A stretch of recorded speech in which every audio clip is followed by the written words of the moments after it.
পিকে tutorial হাবের নতুন একটি ভিডিওয়ে তোমাদের সকলকে স্বাগত জানাই। আজকে আমি তোমাদের সামনে বাংলা সাহিত্যের অন্যতম খ্যাতনামা তথা শ্রেষ্ঠ কবি মাইকেল মধুসূদন দত্তের লেখা অভিষেক কবিতা নিয়ে আলোচনা করব। এই অভিষেক কবিতাটি মাইকেল মধুসূদন দত্তের মেঘনাদবধ কাব্যের প্রথম স্বর্গ থেকে নেওয়া হয়েছে। এর আগের দুটো ভিডিওতে আমি এই কবিতা সম্পর্কে আলোচনা করেছিলাম। আজকে বাকি অংশটুকু নিয়ে আলোচনা করব।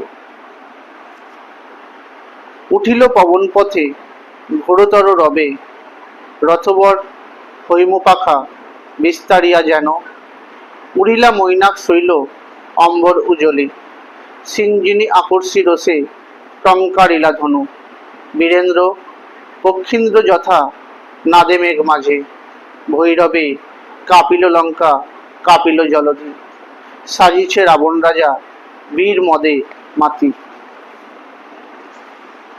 বাজিছে রণ বাজনা গর্জিছে গজ, পেশ্রে অস্ত্র হুঙ্কারিছে পদাতিক রথি, উড়িছে কৈশিক ধ্বজ উঠিছে আকাশে, কাঞ্চন কঞ্চক বিভা হেনকালে তথা, দ্রুতগতি পুত্রিলা মেঘনাদ রতি, নাদিলা কর্বুর দল হেরিবীর বরে মহাগর্বে, নমিপুত্র পিতার চরণে করসরে কহিলা, হে রক্ষ কুলপতি, শুনেছি মরিয়া নাকি বাঁচিয়াছে পুনরাঘব, এ মায়া পিত বুঝিতে না পারি, কিন্তু অনুমতি দেহ সমূলে নির্মূল করিব পামরে আজি, ঘোর সরানলে পরিভস্য বায়ু অস্ত্রে উড়াইব তারে, নতুবা বাঁধিয়া আনি দিব রাজপথে, আলিঙ্গি কুমারে চুম্বি শির মৃদুস্বরে, উত্তর করিলা তবে স্বর্ণ লঙ্কাপতি, রাক্ষসকুল শেখর তুমি বৎস, তুমি রাক্ষসকুল ভরসা একাল সমরে, নাহি চায়ে প্রাণ মম পাঠাইতে তোমা, বারংবার হায় বিধি বাম মমপতি, কে কবে শুনেছে পুত্র ভাসে শিলা জলে, কে কবে শুনেছে লোক মরি পুনঃ বাঁচে, উত্তরিলা বীর দর্পে অসুরারি রিপু, কি ছাড় সে নর তারে ডরাও আপনি, রাজেন্দ্র থাকিতে দাস যদি যাও রণে, তুমি এ কলঙ্ক পিত ঘুষিবে জগতে, হাসিবে মেঘবাহন রুষিবেন দেব অগ্নি, দুইবার আমি হারানু রাঘবে, আর একবার পিত দেহ আজ্ঞা মোরে, দেখিব এবার বীর বাঁচে কি ঔষধে, কহিলা রাক্ষসপতি কুম্ভকর্ণ বলি, ভাই মম তাই আমি জাগানো অকালে ভয়ে, হায় দেহ তার দেখো সিন্ধু তীরে ভূপতিত, গিরিশৃঙ্গ কিংবা তরু যথা বজ্রাঘাতে, তবে যদি একান্ত সমরে, ইচ্ছে তব বৎস আগে পুজো ইষ্ট দেবে, নিকুম্বিলা যজ্ঞ সাঙ্গ করো বীরমণি, সেনাপতি পদে আমি বরিনু তোমারে, দেখো অস্তাচলগামী দীননাথ এবে, প্রভাতে যুঝিও বৎস রাঘবের সাথে, এতে কহিয়া রাজা যথাবিধি লয়ে, গঙ্গদক অভিষেক করিলা কুমারে। এই অংশটুকুর মধ্যে গুরুত্বপূর্ণ কয়েকটি শব্দের অর্থ আমি তোমাদের এখন আলোচনা করব তোমাদের সামনে। প্রথমেই আছে হৈমপাখা, এর অর্থ সোনার ডানা, শৈল মানে পর্বত, মৈনাক শৈল বলতে মৈনাক পর্বতের কথা বলা হয়েছে, অম্বর হচ্ছে আকাশ, অম্বর শব্দের অর্থ আকাশ, অর্থাৎ অম্বরের সমর্থক শব্দ হচ্ছে আকাশ, এবং উজলি মানে উজ্জ্বল, সিঞ্জিনী মানে ধনুকের ছিলা, আকর্ষী মানে আকর্ষণ করে, পক্ষীন্দ্র মানে গরুরের কথা বলা হয়েছে,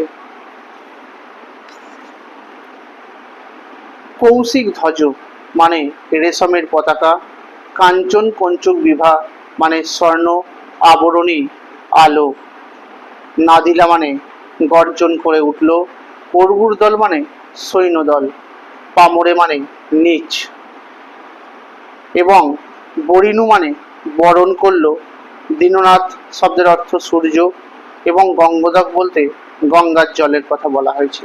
অর্থাৎ রাবণ পুত্র ইন্দ্রজিৎ তথা মেঘনাথকে গঙ্গার জল দিয়ে অভিষেক করেছিল তার পিতা রাবণ।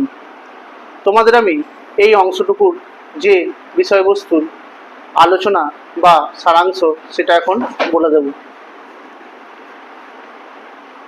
বলছে, বায়ুপথে প্রচণ্ড শব্দে রথ চলতে লাগলো, যেন মৈনাক পর্বত সোনার ডানা মেলে আকাশ উজ্জ্বল করে ভেসে চলেছে। মহাবীর যখন রাগের সাথে ধনুকের ছিলা আকর্ষণ করলেন, তখন যে শব্দ উঠল তা শুনে মনে হলো গরুর যেন ভয়ঙ্কর শব্দ করছে। লঙ্কেশ্বর বীর মদে মেতে রণ সাজে সজ্জিত হচ্ছেন, অর্থাৎ রাক্ষসাধিপতি রাবণের কথা বলা হচ্ছে। রণবাদ্য বাজ্যে হাতি ঘোড়া ও বাহিনী শব্দ করে চলেছে। রেশমের পতাকা উঠছে এবং বর্মের স্বর্ণাভ আলো আকাশকে চারিদিকে ছড়িয়ে দিয়েছে। ঠিক সেই সময় মেঘনাথ রথ থেকে নেমে আসলেন। ইন্দ্রজিৎকে দেখে সৈন্যদল গর্জন করে উঠল। পিতা অর্থাৎ রাবণের চরণে প্রণাম করে মেঘনাথ হাত জোর করে বললেন, হে পিতা, শুনলাম রাম নাকি আবার বেঁচে উঠেছেন। এ কিরকম মায়া আমি বুঝতে পারছি না। আপনি আমাকে অনুমতি দিন পিতা, আমি অগ্নিবাণে তাকে ভস্ম করে বায়ু অস্ত্রে উড়িয়ে দিই, নয়তো আপনার চরণে বেঁধে এনে দিই। রাবণ তার কুমার ইন্দ্রজিৎকে আলিঙ্গন করে মাথায় চুম্বন করে বললেন, তুমি রাক্ষস বংশের মধ্যমণি, তুমি ভরসা। এই মৃত্যুরূপী যুদ্ধে তোমাকে বারবার পাঠাতে আমার মন চাইছে না। বিধাতা আমার প্রতি বিরূপ। কেউ কি কোনোদিন শুনেছে শিলা জলে ভাসে বা মানুষ মরে বাঁচে? অসুরদের শত্রু বীরদর্পে রাজেন্দ্র অর্থাৎ পিতা রাবণকে বললেন, কি এমন মানুষ যে যাকে ভয় পান? আমি থাকতে আপনি যদি যুদ্ধে যান তবে তা কলঙ্ক হিসেবে প্রচারিত হবে। ইন্দ্র হাসবে ও অগ্নিদেব রুষ্ট হবেন। এবার পিতা আমায় একবার আজ্ঞা করুন, দেখব কোন ওষুধে রামচন্দ্র বাঁচেন। রাক্ষস অধিপতি রাবণ তখন বললেন, ভয়ে অকালে আমি বলশালী ভ্রাতা কুম্ভকর্ণকে জাগালাম। অর্থাৎ রাবণের এক ভাই ছিল কুম্ভকর্ণ। সমুদ্র তীরে সে ভূপতিত পর্বতচূড়া বা বজ্রাঘাতে ভগ্ন গাছের মতো পড়ে আছে।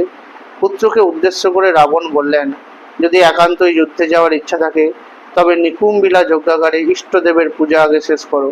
অর্থাৎ রাবণ তার পুত্রকে পরামর্শ দিলেন নিকুম্বিলা যজ্ঞাগারে গিয়ে তার ইষ্ট দেবতা অগ্নি পুজো আগে করতে। সেনাপতি পদে তোমাকে বরণ করে নিলাম, সূর্য অস্তগামী, তাই রাঘবের সাথে সকালে যুদ্ধে যেও। এই সব বলে রাবণ তার পুত্র ইন্দ্রজিৎকে গঙ্গার জল সহ বিধি মেনে সিংহাসনে অভিষিক্ত করলেন। এই হচ্ছে অভিষেক কবিতার বিষয়বস্তু।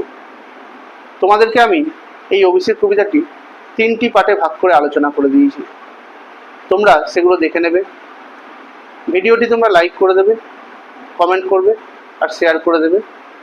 আমার চ্যানেলটিকে নতুন দেখে থাকলে চ্যানেলটি সাবস্ক্রাইব করে দেবে আর পাশে থাকা বেল আইকনটি প্রেস করে দেবে, যাতে তোমরা আমার ভিডিওর নোটিফিকেশানগুলো পেতে পারো।